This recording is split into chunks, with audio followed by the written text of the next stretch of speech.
बहुत बहुत स्वागत है आप सभी का फिर से एक बार। मैं राजकुमार वर्मा। चलिए दोस्तों, हम लोग फिर एक नए टॉपिक की चर्चा करते हैं। क्योंकि हम लोग इतिहास के सेकंड चैप्टर पढ़ रहे हैं, तो इसमें इससे पहले हम लोगों ने मौर्य साम्राज्य के बारे में पढ़ा हुआ था।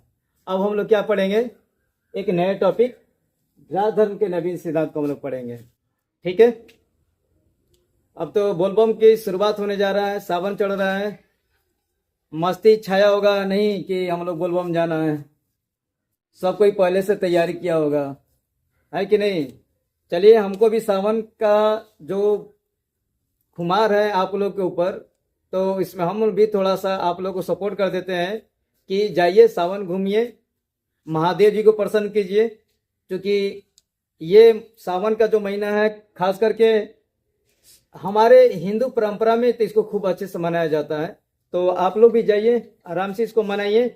बट सावन के फिराक में नहीं रहना है खूब ज्यादा कि हाँ हम पर डे हम केवल बाबा के दर्शन करने जा रहे हैं, महादेव के दर्शन करने जा रहे हैं, पानी पटा रहे हैं, ऐसा नहीं। महादेव तभी खुश होंगे जब आप अपना कर्म कीजिएगा। ठीक है। इसलिए कर्म कीजिए। कर्म क्या है आपका? आपका पढ़ाई करना। इस बार आपको एग्जाम देना है और एग्जाम में बेटर रिजल्ट लाना है। सो आप लोग का सबसे पहला ड्यूटी क्या होना चाहिए? पढ़ाई, देन तब सावन। ठीक है। एकदम सावन में ही नहीं लगे रहना है। सावन के त्यौहार तो आते जाते रहेगा, लेकिन आपका ये जो 2025 है, इसके बाद से फिर 2025 नहीं आएगा। सो आप पढ़ाई में मगन रहिए। तो हमने कहा दोस्तों कि इससे पहले हमने मौर्य साम्राज्य के बारे में पढ़ाया हुआ था। अब हम लोग एक नए टॉपिक पर चल रहे हैं और ये टॉपिक है राजधर्म के नवीन सिद्धांत। ठीक है। इसमें हम लोग नए नए कौन कौन से और शासन की पद्धति क्या स्थापना हुआ है, कौन कौन से और नए नए वंश आए हुए हैं और इनका चलाने का प्रोसेस क्या था, ये अपने प्रशासन को कैसे चलाएं, कहाँ इनका लोकेशन था, ये सारी चीज़ों को हम लोग देखेंगे। तो राजधर्म के नवीन सिद्धांत में हम लोग क्या पढ़ेंगे? दक्षिण के राजा और सरदार। क्या पढ़ेंगे? दक्षिण के राजा और सरदार, यानी दक्षिण भारत में कौन कौन से राजा हुए, कौन कौन से सरदार हुए, उसके बारे में पढ़ेंगे। देन हम लोग दैविक राजा के बारे में पढ़ेंगे। ठीक है। तो चलिए हम लोग शुरू करते हैं वीडियो को। और सबसे पहले कि आप जब पढ़िए तो सबसे पहले जब नहीं समझ में आता तो वीडियो को पॉज कीजिए, उसको लिखिए, और जब आप फिर पढ़िएगा समझिएगा तो आपको समझ में आएगा और आपका बेटर एग्जाम जाएगा। ठीक है। तो चलिए हम लोग आते हैं। तो सबसे पहले हम देखते हैं राजधर्म के नवीन सिद्धांत। तो राजधर्म के नवीन सिद्धांत में सबसे पहला जो हमारा टॉपिक है वो क्या है? दक्षिण के राजा और सरदार। था क्या कि भारत के दक्षिण में, भारत के दक्षिण का मतलब थोड़ा सा देखिए ध्यान से, ये जो हमारा इंडिया का साउथ वाला पोर्शन है और जो आज का तमिलनाडु वाला जो क्षेत्र है वो चोल, केरल वाला जो हल्का सा पतला वाला क्षेत्र है ये था चेर, और बीच वाला जो ये क्षेत्र था इसको बोलते हैं पांड्य। यानी कर्नाटक वाला जो हिस्सा था उस समय पांड्य का हिस्सा था, तमिलनाडु वाला चोल का और केरल वाला चेर का हिस्सा था। यानी जब हम इसको याद करेंगे तो चोपा, चेर, चोल, पांड्य। ठीक है। चेचोपा याद रखिएगा तो हमेशा तीनों वंश हमेशा साथ में रहेगा। तो हमने आपको बता दिया कि कौन कहाँ स्थित था, करके ये पूरे दक्षिण भारत में, दक्षिणतम हिस्से में थे। तो ये हमको ध्यान रखना है। ठीक है। ये चेर केरल, चोल तमिलनाडु हिस्सा और पांड्य जो थे वह कर्नाटक वाले क्षेत्रों में थे। ये समझ में आ रहा है? अब हम इन्हें लोकेशन बता दिया, अब थोड़ा सा हम लोग इस पर चर्चा करते हैं। ठीक है। तो हम देखते हैं कि दक्षिण भारत में कौन कौन से वंश का आगमन होता है? चोल, चेर और पांड्य। पहले था क्या कि ये पहले सरदार हुआ करते थे और सरदारों के माध्यम से ये शासन व्यवस्था संभाले हुए थे। लेकिन जैसे जैसे उनका प्रशासन बढ़ते गया, उनका साम्राज्य का विस्तार होते गया, देन ये लोग सरदार से क्या में कन्वर्ट हो गए? राजा के रूप में कन्वर्ट हो गए और इन्होंने अपने प्रशासन को अच्छे से चलाया। और आपको ये मालूम होना चाहिए कि दक्षिण में प्रशासन को चलाने के मामले में, प्रशासन को अच्छे से रखने के मामले में चोल उस समय प्रसिद्ध था। ठीक है। अब इसके अलावा आते हैं कि ठीक है कि उस समय चोल चेर रहे होंगे, पांड्य रहे होंगे, तो उस समय कुछ तो सबूत होगा कि रहे होंगे। तो इनकी जो चर्चा की गई है वह तमिल संगम ग्रंथ में की गई है कि ये चेल, चोर और पांडे उस समय रहे होंगे और कहीं ना कहीं ये सरदार होंगे जिसका तमिल संगम ग्रंथ में चर्चा किया गया है। अब बात यह आता है कि तमिल संगम ग्रंथ क्या है। तो देखिए उस समय होता क्या था कि तमिलनाडु वाले क्षेत्रों में बहुत सारे कवि आकर के बैठते थे, खास करके साउथ इंडिया से संबंधित। तो वे जब आते थे तो वे लोग क्या करते थे, उनका एक संगोष्ठी होता था। वे आकर के एक जगह बैठते थे और जहां जहां के जो वंश होते थे, राजा होते थे, उनके से संबंधित बहुत सारी बातों का जिक्र होता था, उनका गुणगान होता था। तो उसी समय में ये तमिल संगम ग्रंथ की चर्चा की गई थी। खास करके सरदारों के बारे में चर्चा की गई थी। किन तरह के सरदारों के बारे में, तो इसमें चोल, चेर और पांडे वंश के राजा हुआ करते थे। समझ में आ रहा है। अब जब हम आगे बढ़ते हैं तो सातवाहनों का हम लोग देखते हैं कि सातवाहन कौन थे।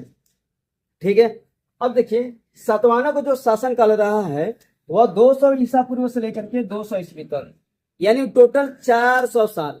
कितने? 400 साल। ठीक है, यानी 200 ईसा पूर्व से लेकर के 200 ईस्वी तक रहा है। ठीक, और इनका जो स्थान रहा है, लोकेशन रहा है, वह कहां से कहां रहा है? मध्य और पश्चिम भारत में। अगर हम एग्जैक्टली बात करें तो ऊपर वाला जो इंडिया वाला है, महाराष्ट्र वाला क्षेत्र, कौन वाला क्षेत्र? महाराष्ट्र वाला जो क्षेत्र है, खास करके गुजरात वाला क्षेत्र हम देखेंगे तो खास करके ये सातवाहनों का हिस्सा था। यानी यहां पर सातवाहन वंश शासन करते थे। ठीक है, दक्कन वाला क्षेत्र था खास करके। अब जब हम ये देखते हैं सातवाहन वंश को, तो ये भी दक्षिण भारत में आते हैं। इसके अलावा शक को देखते हैं तो शक कहाँ आते हैं? ये मध्य एशिया से आए थे और कहीं ना कहीं ये पश्चिम और उत्तर वाला हिस्सा और एक पश्चिम भारत वाला हिस्सा, यहाँ पर इनकी शासन व्यवस्था थी। जब हम भारत का मैप देखते हैं ना तो हमको समझ में आता है कि ये जो है वो उत्तर वाला हिस्सा है, ये पश्चिम वाला हिस्सा है, ये पूरब वाला हिस्सा है ना। तो हम देखते हैं कि ये वाला जो हिस्सा है ना, ये किसका है? तो इन शकों का है। शक कौन थे? ये बाहरी से आए थे, ये विदेशी थे, लेकिन आकर के पश्चिम और पश्चिम उत्तर वाला हिस्सा में इन्होंने अपन शासन व्यवस्था चलाना शुरू कर दिया। क्लियर हुआ? तो अब हमको मालूम होना चाहिए कि हमने किस किस वंश के बारे में भी चर्चा किया हुआ है। देखिए इसको हमने तो पढ़ाया, लेकिन इससे संबंधित और कुछ जानकारियां हम आपको समय समय पर देते रहेंगे। आपको घबराने की जरूरत नहीं है, बट एक उद्देश्य होना चाहिए आपका, एक ही पर्पज होना चाहिए। क्या? हमको परीक्षा में हर हालत में बेहतर नंबर लाना है। क्या लाना है? बेहतर नंबर लाना है, चाहे उसके लिए कुछ भी करना पड़े। ठीक है, हम आपके साथ हैं, लेकिन आप उसी तरह से मेरे साथ रहिए। तब देखिए क्या होता है। एक हाथ से ताली नहीं बजती है दोस्तों, दोनों हाथ से ताली बजती है। जब हम आगे हाथ बढ़ा रहे हैं तो अभी हाथ बढ़ाइए, तब देखिए क्या होता है। आइए हम लोग टॉपिक पर आते हैं। तो हम कौन कौन से वंश के बारे में पढ़े? तो हम पढ़े चोल के बारे में, चेर के बारे में, पांडे के बारे में, उसके बाद से सातवाहन वंश के बारे में, और उसके बाद से शक के बारे में हमने पढ़ा। ठीक है, क्यों? क्योंकि दक्षिण भारत के बारे में हमने पढ़ा था कि कौन कौन से वंश थे, तो ये सब दक्षिण भारत से संबंधित है। ठीक है, अब हम लोग आते हैं दैविक राजा के बारे में। जैसे नाम से प्रमाणित होता है कि ये देवता से संबंधित थे, अपने आप को देवतुल्य मानते होंगे। ठीक है, अब हम लोग एनालिसिस करते तो हम लोग समझ में आएगा। सबसे पहले कुषाण की चर्चा की गई। किसकी चर्चा की गई है? कुषाण शासक। देखिए कुषाण भी कहां से आए थे? बाहर से आए थे। कहां से आए थे? बाहर से आए थे। ठीक है, और कुषाण में 3 तरह के शासक हुए हैं। एक था कुजुल कडफिसेस। कुजुल कडफिसेस ये संस्थापक था। ये क्या था? संस्थापक, यानी इसका फाउंडर था। और सबसे अगर माने कहा जाए प्रसिद्ध शासक, सबसे शक्तिशाली शासक, तो वो कौन था? कनिष्क था। क से कुषाण, क से कनिष्क, ये आपको याद रखने हैं। ठीक है, और 78 ईस्वी में वो क्या करता है? शक संवत चलाता है, शक संवत शुरू करता है। ये आपको याद होना चाहिए। कब चलाता है? 78 ईस्वी में वह क्या करता है? शक संवत चलाता है। तो आपको क्लियर हो गया। अब हम लोग आते हैं कि कुषाण शासक अपने आप को क्या करते थे? देवतुल्य समझते थे। ऐसा मानते थे कि हम कहीं ना कहीं देवता के समान है। कारण कि उस समय जब राजा हुआ करते थे तो उनका मुख्य उद्देश्य था कि प्रजा की भलाई करना, शासन व्यवस्था को ठीक से चलाना, अपनी जनता को ठीक से रखना, उनकी सुरक्षा रखना, उनकी कमियों को दूर करना। इसलिए जब उन्होंने ये चीज़ों को करना शुरू कर दिया तो उनके मन में ये ख्याल आया था कि संभवतः जितने भी देवता होते हैं ये भी वही करते हैं जो हम कर रहे हैं। सो इसलिए कभी कभी ये भी देखा गया है कि जहाँ पर देवताओं की मूर्ति होती थी वहाँ पर भी इनकी मूर्तियाँ रखी जाती थी और ये अपने आप को देवतुल्य या देवताओं के समकक्ष समझते थे। ठीक है, अब उसके बाद से देखते हैं कि इनका शासनकाल कब से कब तक आता है। तो प्रथम सदी ईसा पूर्व से लेकर के प्रथम सदी ईस्वी में, यानी हम ऐसे भी कह सकते हैं कि 100 बीसी से लेकर के 100 एडी तक, यानी 100 ईसा पूर्व से लेकर के 100 ईस्वी तक इनका शासनकाल रहा है। और जानकारी के क्या क्या स्रोत रहे हैं इनके, सिक्के और मूर्तियां, क्योंकि ये बहुत प्रामाणिक माने जाते हैं। ये क्या माना जाता है, सर्वोत्तम प्रामाणिक माने जाते हैं। और ये कहाँ से प्राप्त हुए हैं, तो ये जो प्राप्त हुए हैं वह मथुरा और अफगानिस्तान, कहाँ से प्राप्त किए गए हैं, मथुरा और अफगानिस्तान से प्राप्त किए गए हैं। ठीक है, अच्छा, संभवतः ऐसा माना जाता है कि ये जो शासक होते थे वह चीनी शासकों से ज्यादा प्रेरित होते थे, इंप्रेस होते थे, क्योंकि चीनी शासक भी वह अपने नाम के आगे क्या लगाते थे, देवता से संबंधित बहुत सारे नामों को वो यूज करते थे। सो ये भी जब बाहर से आए थे, चूंकि ये भी विदेशी थे तो भारत में आए थे, तो इन लोगों ने भी उस तरह के नामों का प्रयोग करना शुरू कर दिया। अच्छा, सिक्के और मूर्तियां के अलावे, ठीक है, अभिलेख और साहित्य ये भी ज्यादा प्रसिद्ध थे, जिससे हमको जानकारी प्राप्त होती है इनके बारे में। ठीक है, अब आगे आते हैं गुप्त शासन के बारे में। गुप्त शासन के जब बारे में आते हैं तो श्री गुप्त, वह क्या करता है, गुप्त वंश का स्थापना करता है। ठीक है, ये शासनकाल कब से कब तक रहा है, ये चौथी सदी ईस्वी में रहा है। और गुप्त शासनकाल जो था वह आमतौर पर स्वर्ण युग के नाम से जाना जाता है। किस नाम से जाना जाता है, स्वर्ण युग। क्यों, क्योंकि उस समय इतने अच्छे अच्छे शासक हुए, मजबूत शासक हुए, जिन्होंने अपने शासनकाल में सोने के सिक्कों को ज्यादा प्रचलन में लाया था। उस समय सोने के सिक्के या सोने से बनी चीजों को ज्यादा प्रयोग होता था और इसी कारण उसे स्वर्ण युग कहा गया है। इससे संबंधित और भी बहुत सारी घटनाएं सम्मिलित हैं, लेकिन ये आपके टॉपिक में नहीं है। बट हमने ये कहा था गुप्त काल को भारत का स्वर्ण युग के नाम से जाना जाता है, ये समझ में आना चाहिए। ठीक है, अब गुप्त शासनकाल जो थी वह जानकारी के उसके क्या क्या स्रोत हो सकते हैं कि हमें गुप्त काल के बारे में जानकारी प्राप्त होती है, तो वह थे साहित्य, सिक्के, अभिलेख और प्रशस्तियां। कौन कौन से, साहित्य, सिक्के, अभिलेख और प्रशस्तियां, ये हमको जानकारी के स्रोत होते हैं। प्रशस्तियां का मतलब क्या होता है, यह भी एक सवाल आ जाती है, क्योंकि बार बार हमने कहा था कि जब हम लोग स्टडी कर रहे हैं तो शुरुआत में हमने ये कहा था कि उस समय कुछ ऐसे स्रोत हमको पढ़ने होंगे जो बार बार उसकी चर्चा होगी। क्यों, क्योंकि उस समय हमने आपको बताया था कि हमको साहित्य के बारे में यानी ग्रंथ के बारे में, सिक्के के बारे में, अभिलेख के बारे में हमको बार बार ये जानकारी मिलेगी और बार बार ये शब्द आएंगे। सो हमने कहा था कि इस चीज को अच्छे से कवर करना, अच्छे से ध्यान देना है। ठीक है, और आ गई प्रशस्तियां। तो प्रशस्तियां क्या होती हैं, आमतौर पर जितने भी राजा होते थे उनके यहाँ राजकवि हुआ करते थे और ये राजकवि क्या करते थे, राजाओं की प्रशंसा करते थे, राजाओं की गुणगान करते थे।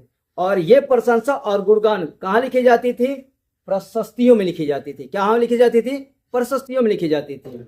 ऐसा माना जाता है कि जो प्रयाग प्रशस्ति है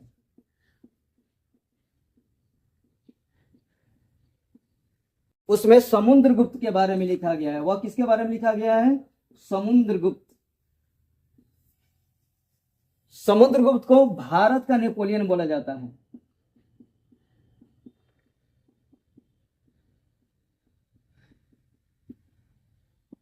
समुद्रगुप्त को क्या बोला जाता है, भारत का नेपोलियन बोला जाता है। और समुद्रगुप्त का एक राज कवि था जिसका नाम था हरिसेन। ये कौन था उसका राजकवि? हरिसेन। हरिसेन ने समुद्रगुप्त के काफी गुणगान किया था, उसकी प्रशंसा की थी, और यह प्रशंसा प्रयाग प्रशस्ति में उपलब्ध है, और जिससे हमें समुद्रगुप्त के बारे में जानकारी प्राप्त होती है। ठीक है, तो हमने अभी तक ये सारी चीजों को कवर किया। दोस्तों, हम आपको समय समय पर बहुत सारी चीजें इससे संबंधित जो आपके बुक में नहीं है उसको हम लोग कवर करेंगे, लेकिन जब पढ़ाएंगे ना तो उसको भी साइड से हम लोग पढ़ाते चलेंगे, एक एक दो दो टॉपिक, ताकि आपको किसी प्रकार की दिक्कत ना हो। ठीक है, तो उम्मीद है कि आपको समझ में आ रहा होगा, और हमें आपसे एक यही कहना है, एक यही आग्रह है कि सबसे पहले आप पढ़ाई पर फोकस कीजिए, देन कुछ और पर फोकस कीजिए। ऐसा नहीं कि पढ़ते रहना, ऐसा भी नहीं है। घर के कामों में हाथ बटाना है, क्योंकि माता पिता आपके लिए सारा समय दे रहे हैं, आपके लिए सारे चीज कर रहे हैं, आपके लिए जी रहे हैं, तो आपको भी ये फर्ज बनता है कि हम उनके सपनों को पूरा करें। और सपना तभी पूरा कीजिएगा जब अच्छे रिजल्ट लाइएगा, जब आप अच्छा बन करके दिखाइएगा। जब एक बार आपका नाम रोशन हो जाएगा ना, तब माता पिता दिखेगा गर्व से आपके सीना किस तरह से उठाते हैं और कहते हैं कि वाह बेटा, वाह बेटी। तो उनको सोचिए कितना प्रशंसा होगा, सुनिए कितना खुश होंगे, सब कोई उनकी प्रशंसा करेगा। सो आप उस चीज में लग जाइए और भी काम कीजिए, बट आपकी फर्स्ट ड्यूटी क्या होना चाहिए? पढ़ाई को लेकर के होना चाहिए, और उसको अच्छे से पढ़िए। ठीक है, देखिए आप जितने अच्छे समय दीजिएगा आपकी जानकारी उतने बेहतर होते जाएगी, उतने मजबूत होते जाएगी। ठीक है, तो हमने इस चीज को पढ़ा दिया।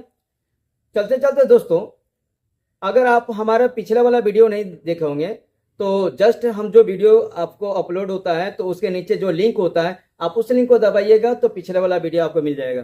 कारण कि जब पिछले वीडियो देखिएगा तो अगला वीडियो समझ में आएगा, ये एकदम सही है। और आप जब पिछले वीडियो देखिएगा तो अगला समझ में आएगा, उसके बाद अगला सारी चीजें समझ में आती जाएगी, और आप बहुत अच्छे से अपने एग्जाम को या अपने कॉन्सेप्ट को क्लियर कर पाइएगा।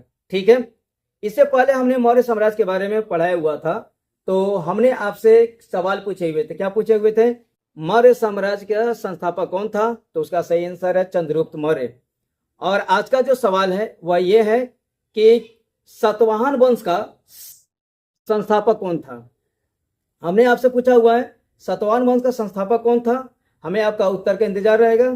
तब तक आप खुश रहिए और अपने परिवार के साथ समय बिताइए, और साथ में अपने पढ़ाई को और अपने कॉन्सेप्ट को हमेशा क्लियर करते रहिएगा। और उम्मीद है कि आप अपने पढ़ाई को ऐसे ही जारी रखिएगा। तब तक के लिए आप सभी को बहुत बहुत धन्यवाद।